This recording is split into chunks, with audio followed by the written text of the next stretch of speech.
বন্ধুরা আসসালামু আলাইকুম। আমি মহিমা, মহিষ কিচেনে আমি আজকে একটি খুব সহজ রেসিপি শেয়ার করব আপনাদের সঙ্গে। বন্ধুরা, রোজ সকালে অফিসে বেরোনোর আগে বা বাচ্চাদের স্কুলে বেরোনোর আগে যদি হাতে একদমই সময় অল্প থাকে অথচ কিছু খেয়ে যেতেই হবে, সেই টাইমে একদমই চটজলদি কিছু বানাতে হলে একটি ডিমের মধ্যে একটা সিদ্ধ আলু গ্রেট করে দিয়ে সকালের অফিসে বা স্কুলে যাওয়ার আগে এই রেসিপিটা কিন্তু মাত্র 5 মিনিটে বানিয়ে ফেলা যায়। হাতের সময় অল্প থাকলে কিন্তু চট করে রেসিপিটা বানিয়ে খেয়ে যেতে পারো। খেতে কিন্তু দারুণ টেস্ট হয়। তো চলো দেখে নেওয়া যাক আজকের এই রেসিপিটা। তো বন্ধুরা, আজকে আমার এই রেসিপিটা শুরু করার জন্য একটা মিক্সিং বোলের মধ্যে দিচ্ছি একটা ডিম। এরপর এর মধ্যে দিয়ে দিয়েছি একটা পেঁয়াজ কুচি, একটু কাঁচা লঙ্কা কুচি, স্বাদ মতো লবণ, অল্প পরিমাণ মতো, যাতে বাচ্চারা ঝাল না লাগে, বাচ্চাদের খেয়ে যাওয়ার মতো অল্প পরিমাণ মতো একটু লঙ্কার গুঁড়ো আর হলুদের গুঁড়ো। এরপর আমি একটা হ্যান্ড উইচের সাহায্যে ভালোভাবে মিক্স করে নেব সব কিছু। বন্ধুরা, এভাবে একবার বানিয়ে খাবেন, খুব সুন্দর লাগবে।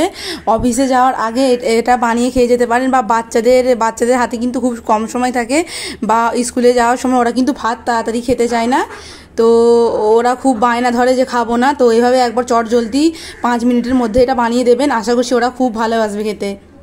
এরপর আমি গ্রেট করে রাখা একটা সিদ্ধ আলু এর মধ্যে দিয়ে দেবো, দিয়ে আমি ভালোভাবে মিক্স করে নেব ওর সঙ্গে, যেন আলু একটুও না গোটা গোটা মতো হয়ে থাকে, যেন একেবারে পুরো ওই ডিমটার সঙ্গে পুরো মিশিয়ে যায়।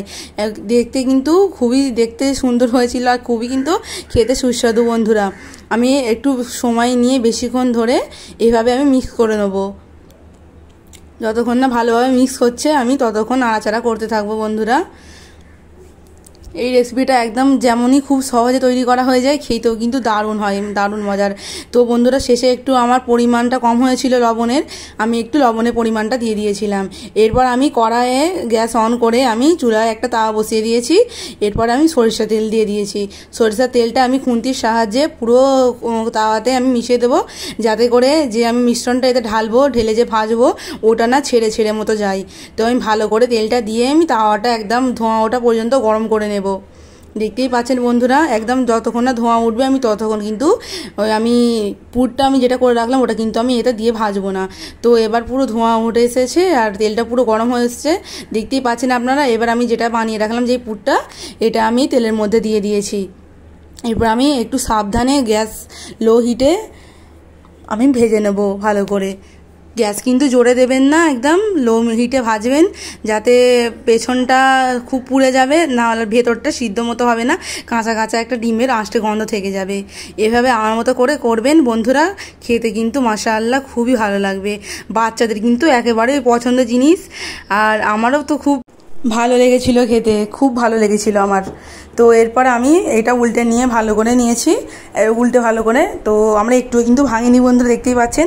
তো এবার বাচ্চারা দেখার সঙ্গে সঙ্গেই খেতে মন চায়, তার জন্য আমি এখানে একটু দিয়ে দিয়েছি টমেটো সস, কারণ বাচ্চারা এটা খেতে একটু বেশি ভালোবাসে। তো এর ওপর আমি টমেটো সসটা দিয়ে উপরটা আমি ভালো করে মাখিয়ে নেব।